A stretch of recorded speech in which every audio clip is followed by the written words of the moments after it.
और धीरे धीरे मनुष्य मानवता का रास्ता भी भूल जाता है। सत्संग भूल जाएगा तो धीरे धीरे मानवीय संस्कार भी भूलने लग जाएंगे। सत्संग तुम्हारे मानवीय संस्कारों को स्मरण कराता है। भक्ति भूले हुए कर्तव्यों को याद कराती है। बिगड़े हुए लोगों को सुधारने का काम भक्ति करती है। भक्ति बड़े से बड़े अहंकार को तोड़कर चकनाचूर कर देती है। भक्ति का पहला आक्रमण अहंकार के ऊपर होता है। इसलिए आप मंदिर में जाइए, तुरंत हाथ जोड़ना पड़ता है। हाथ जोड़ने से भी हाथ तभी जुड़ेगा जब अहंकार मरेगा। अहंकार रहेगा तो हाथ नहीं जुड़ेंगे, बस ऐसे मोड़ ओड़ हिला के निकल जाओ। हाथ जोड़ना भी कोई सरल बात नहीं है। माता पिता के पैर छूना भी कोई आसान खेल नहीं है। जब जवानी आती है, बुद्धिमानी भी आती है, तर्क वितर्क करना आ जाता है, तो माता पिता के पैर छूने में भी संकोच लगने लग जाता है। और तर्क कहता है कि पैर छूने से क्या होता है। अब यहीं से सोच लो, पैर छूने से क्या होता है इतना तुमको ज्ञान नहीं है। और पढ़ाई तुमने कर ली है IAS IPS, और तुमको ये मालूम नहीं है कि पैर छूने से क्या होता है। तुम दूसरे से पूछ रहे हो क्या होता है। भैंस पालने से क्या होता है, दूध मिलता है और क्या होता है। अस्पताल से क्या होता है, दवा मिलती है। कितने लोग कहते हैं राम मंदिर बनने से क्या फायदा हुआ, क्या वहाँ इलाज होगा किसी का राम मंदिर में। अब इतना मूर्ख है ये आदमी। मंदिर में कोई दवाई थोड़े मिलती, मंदिर में दुआ मिलती है, आशीर्वाद मिलता है, मंदिर में भजन होता है, मंदिर से भक्ति बढ़ती है, मंदिर में दर्शन किया जाता है और मंदिर में जाने से मन को शांति मिलती है। वहां भी दवाई ढूंढ रहा है, वो ऑपरेशन करवाना चाहता है कि राम भगवान तुम मेरा ऑपरेशन कर दो। पता नहीं कितना रोग लेकर बैठे हैं, मंदिर में भी इलाज ढूंढने के। कोई पूछे हॉस्पिटल में क्या होता है, हॉस्पिटल में दवा मिलती है और क्या होता है। इतना भी ज्ञान नहीं। दवाई लेना तो हॉस्पिटल जाओ, मन की शांति चाहिए तो मंदिर जाओ, और नशे में धुत रहना है तो शराब बिकती वहां जाकर पियो, और मारपीट करना है तो क्रोध करो ताकि 2-4 लात घूसा तुमको भी लगे। सब क्या होता है, व्हाट हैपेंस देन। बहुत कुछ होता है। चरण छूने से भी होता है। किसी की प्रशंसा करने से भी बहुत परिणाम आता है। किसी की निंदा करने से, याद रखना, प्रशंसा का उत्तर भले व्यक्ति भूल जाए देना, पर यदि किसी की आपने निंदा किया है और अपमान किया है तो देर सवेर उसका उत्तर वो आपको देगा और मिलेगा, और ठीक से मिलेगा और 10 गुना मिलेगा। बस थोड़ा इंतजार करना पड़ेगा। उत्तर का वो इंतजाम कर रहा है, आप उत्तर का इंतजार करिए। उत्तर आने वाला है। आपको सब कितना गहरा पानी है सब पता चल जाएगा। किसी की आप निंदा करते हो, वो जीवन में भूलता नहीं। प्रशंसा कर देते हो, यहां से घर तक जाएगा, भूल सकता है। और प्रशंसा से मनो उत्साह बढ़ता है। माला पहनाने से उत्साह बढ़ता है। सम्मान करने से मन खुश होता है। किसी का सम्मान होता है, उसका मन गदगद हो जाता है। जब आपका बेटा फर्स्ट पास होता है तो उसको आप गिफ्ट देते हैं। बच्चा छोटा है लेकिन खुश हो जाता है। बच्चे का जन्मदिन है, उस दिन नई ड्रेस पहन करके ऐसे धमक के पांव धर के चलता है कि आज मैं कुछ हूं। उसको भी एहसास होता है, अपने महत्व का एहसास करता है कि मैं भी इम्पोर्टेंट पर्सन हूं आज। इसलिए जन्मदिन मनाया जाता है बच्चों का महत्व बढ़ाने के लिए, कि वो समझे कि हम भी कुछ हैं जन्मदिन में। और क्या, कहीं हर साल थोड़े जन्म होता है। जन्म तो हो गया एक बार, अब 80 साल हो गए, फिर थोड़ी रोज रोज जन्म होता है। लेकिन जन्मदिन इसलिए मनाया जाता है उसका उत्साह वर्धन करने के लिए। हम लोग साधु भेष दिवस मनाते हैं ताकि उस साधु का उत्साह बढ़ जाए कि इस रोज हमको साधु भेष मिले था, हमको पक्का साधु बन के रहना है, संभल के रहना है। साल ग्रह मनाते हैं लोग, साल गिरह। 1 साल के ग्रह समाप्त हुई, अब नए साल के ग्रह चालू हो रहे हैं। साल ग्रह का मतलब है पति पत्नी को अपने पुराने रिश्ते की याद आ जाए कि इस रोज शादी हुई थी, 7 फेरे घूमे थे, इस दिन विवाह मंडप सजा था, बारात आई थी, ये हुआ था, वो हुआ था। बैंड बाजा बजा था और इस रोज हम विवाह के बंधन में बंधे थे और आज उसको याद इसलिए दिलाया जा रहा है सालगिरह के उपलक्ष्य में कि तुमको भूलना नहीं चाहिए कि यही तुम्हारी धर्म पत्नी है, कोई प्रेमिका के चक्कर में मत फंस जाना और यही तेरा पति है, इसी के साथ चक्कर काटा था, अब कहीं प्रेमिक चक्कर में मत फंस जाना जो इसको मार काट के खत्म कर देना, ऐसा मत करना। इसलिए वो सालगिरह किया जाता है, याद दिलाया जाता है। अच्छी बातों को हर वर्ष याद करना चाहिए। आरएसएस के नेता वो शताब्दी वर्ष मना रहे थे, नेता नहीं वो तो आरएसएस एक संगठन। तो मैंने कहा ये क्या है, तो पूरा बिहार में देखा मैंने, बोले शताब्दी वर्ष। तो शताब्दी वर्ष क्या है, बोले 100 साल पूरे हो गए, 100 साल पुराना संगठन। बैठिए, संगठन की याद कर रहे हैं कि 100 साल पहले संगठन का गठन हुआ था, आज उसको मजबूत करना। पार्टी का स्थापना दिवस लोग मनाते हैं। लखनऊ में एक अपना आश्रम है बंथरा में, वहां के जो निर्माता हैं घनश्याम दास गुप्ता, तो उसका स्थापना दिवस 28 जनवरी को मनाते हैं। मेरे से बोले एक बार तो आ जाओ कम से कम। आश्रम मुझे दान दे दिया लेकिन मैं स्थापना दिवस में कभी शामिल नहीं हुआ।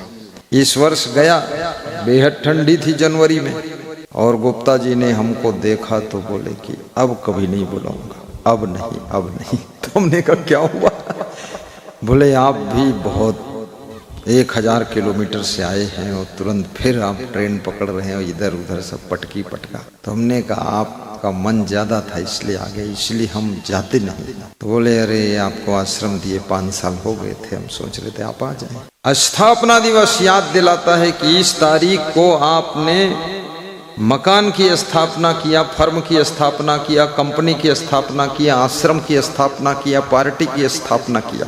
वो याद ताजी हो जाती है कि आपने स्थापित किया है, इसकी रक्षा भी करो। आपने शादी किया है, दोनों मिलजुल करके रहो।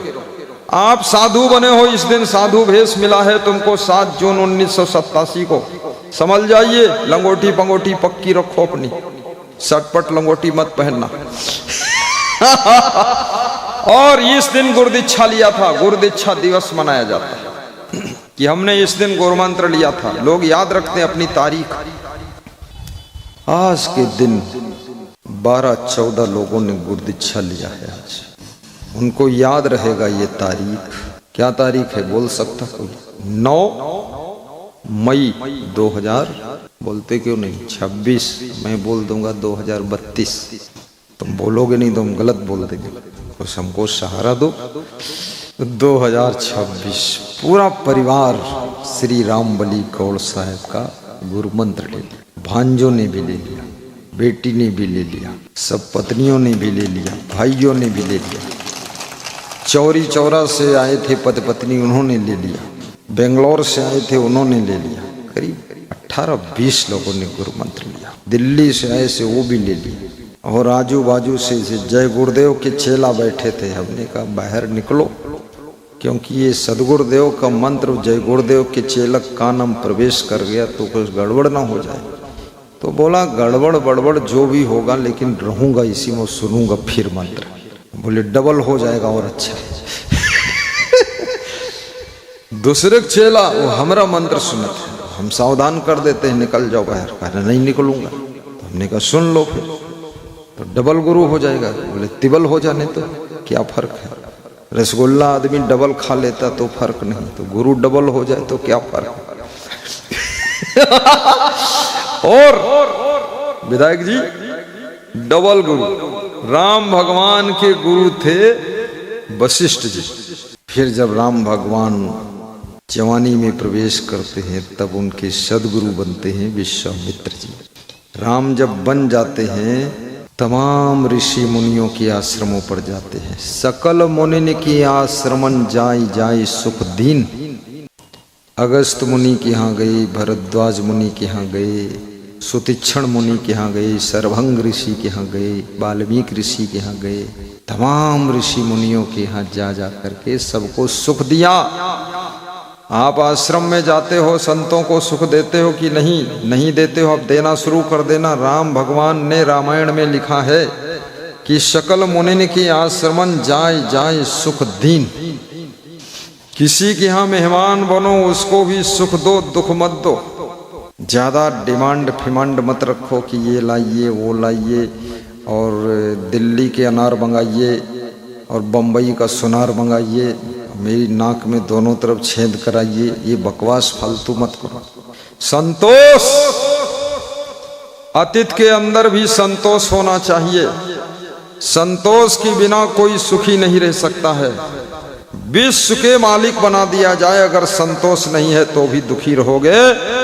और आपके पास में जितना है उसी में अगर संतोष आ जाए, उसी दिन से तुम सुखी हो जाओ।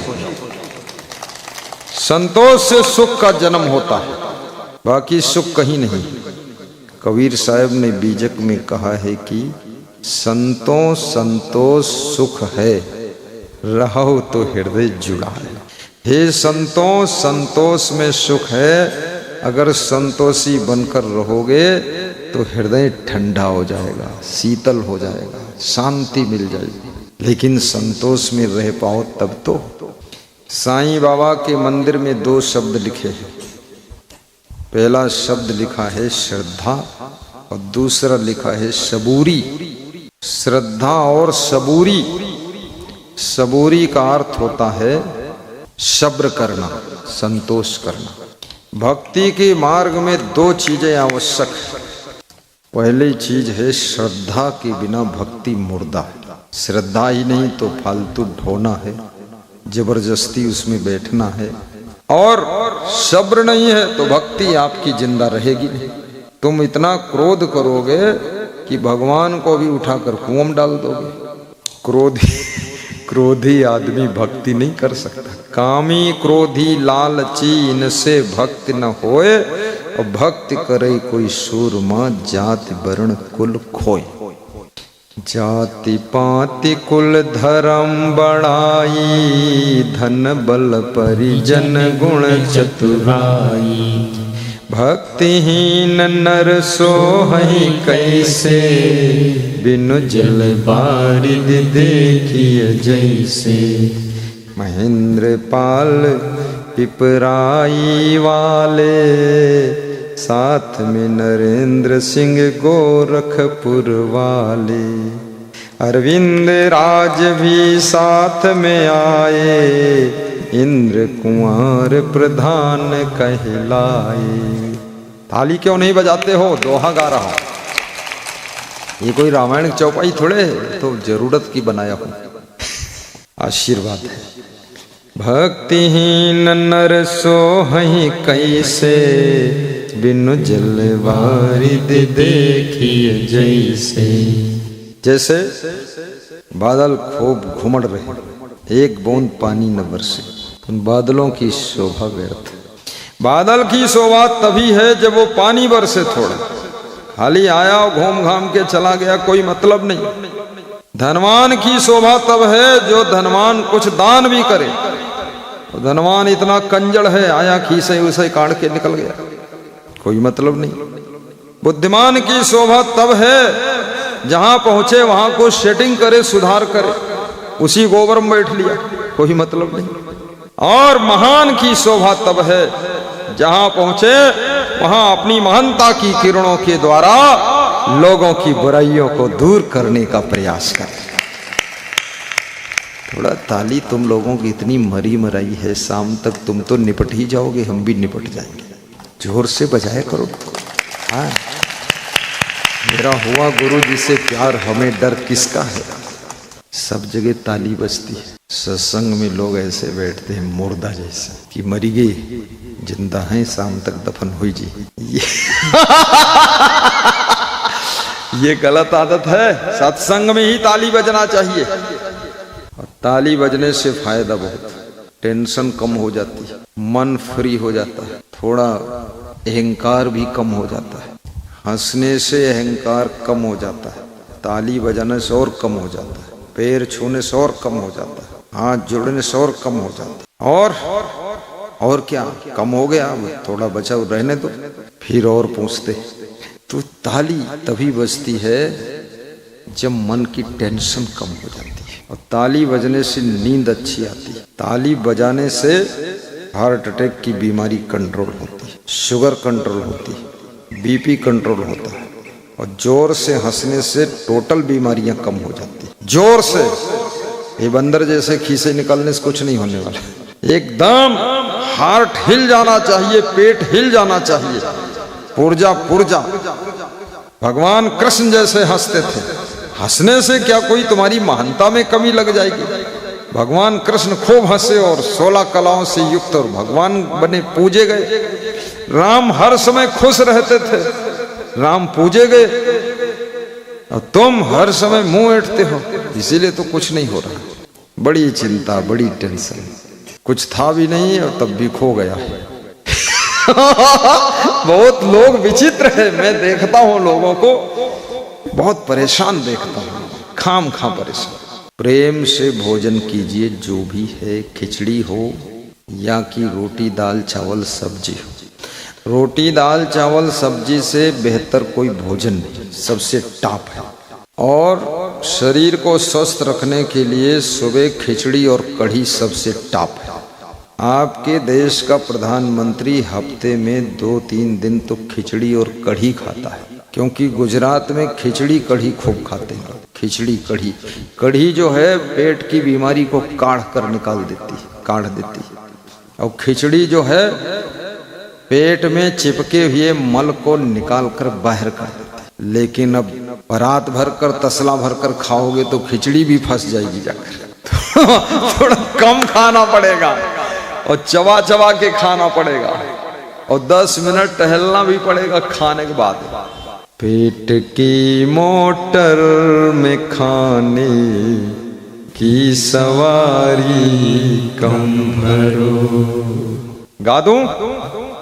पूरा गा दूं कि अधूरा गा दूं कि बंद कर दूं? पूरा फ्री में गा दूं कि कुछ ले लो पैसा तुमसे? फ्री में? हाँ, ये तो इंडिया फ्री में चल ही रहा है। इंडिया में फ्री में अगर तुम गोबर बांटो तो रौंद डरी हो, गोबर ले ले। फ्री में जो मिल जाए, फ्री में राशन मिल जाए, साड़ी मिल जाए। बहुत फोकटहा लोग हैं, दिन भर लाइन में लगे रही हैं। 1000 रुपये काम करती तो 2 साड़ी मिल जाती, लेकिन एक साड़ी पर दिन भर पत्नी बैठ रही है। बहुत बुद्धू लोग हैं ये देश में। गाइए।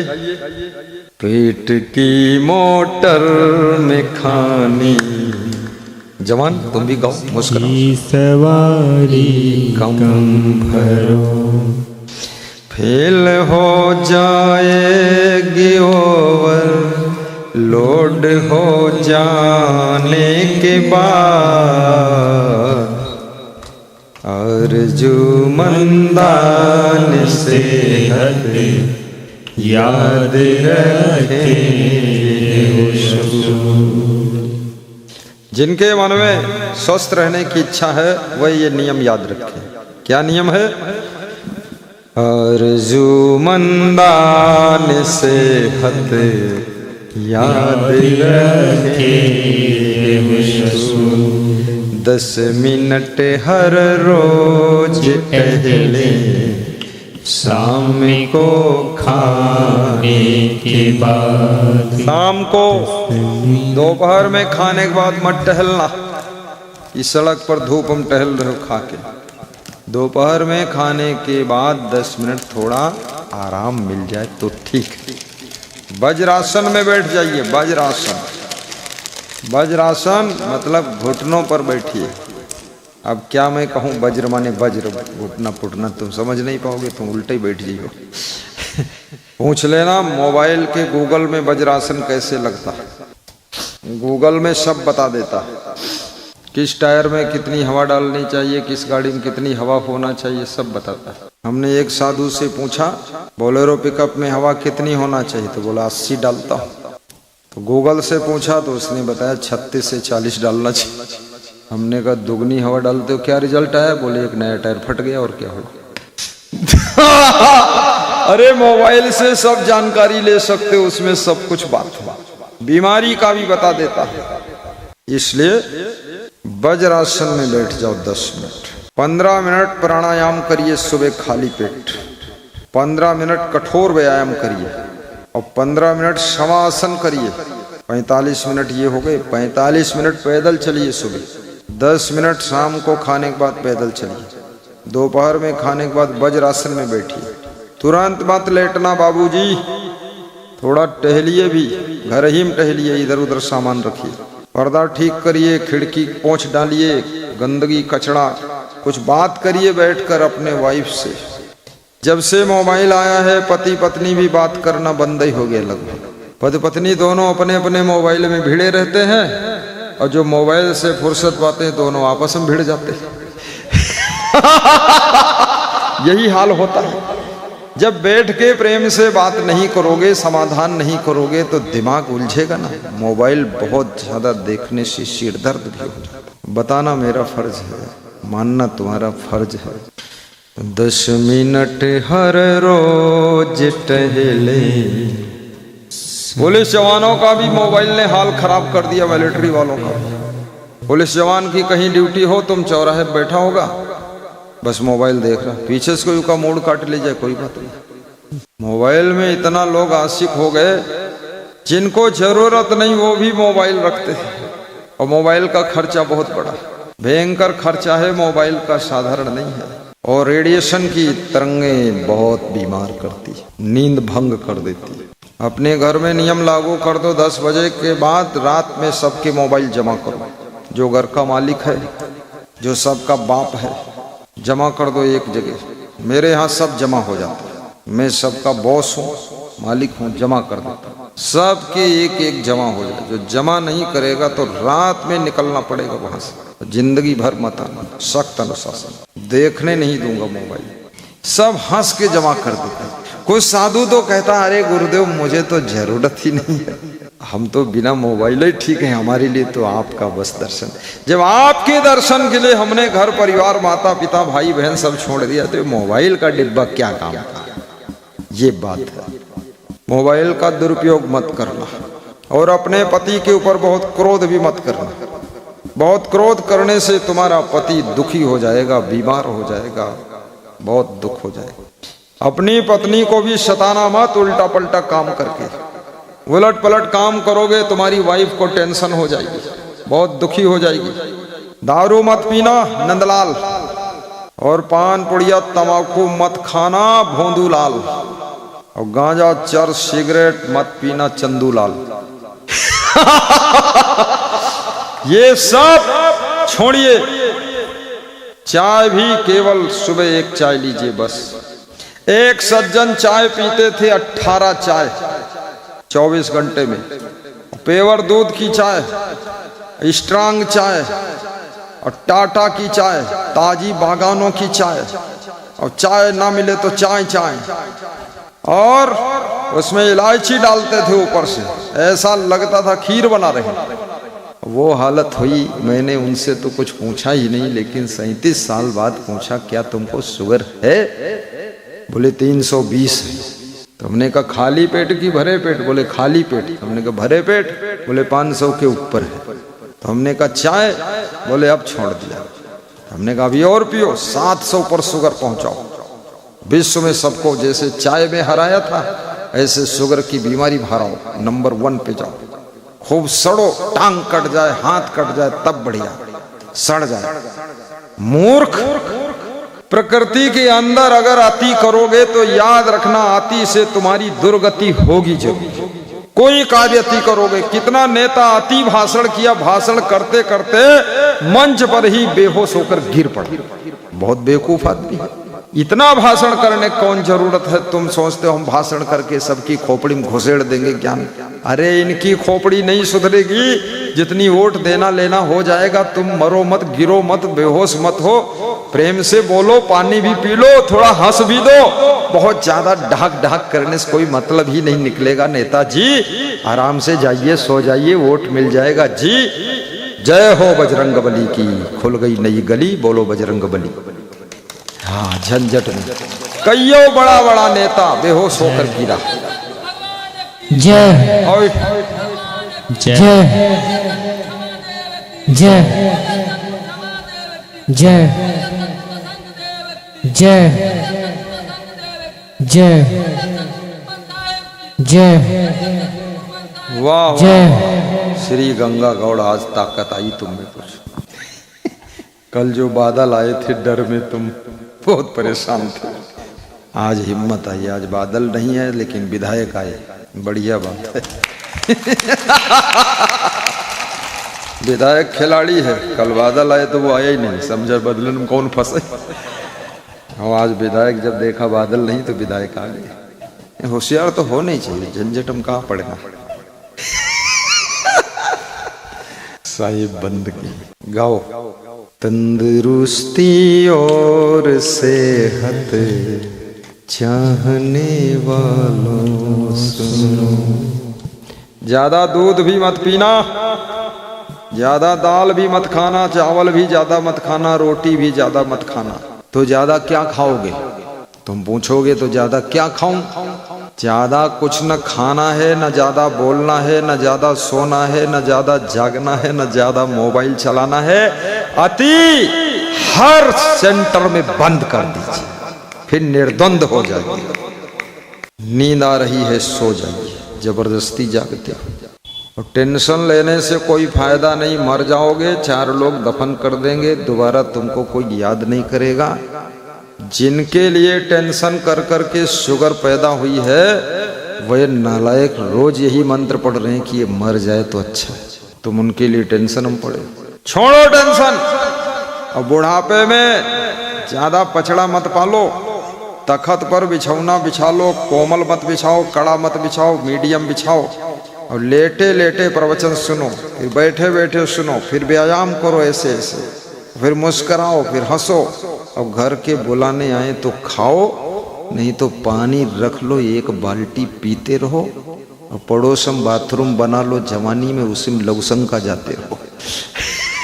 हाँ, जवानी में इधर उधर भोंदू बनकर घूमते रहे, न बाथरूम बनाया, न किचन रूम बनाया, न बेडरूम शुद्ध बनाया।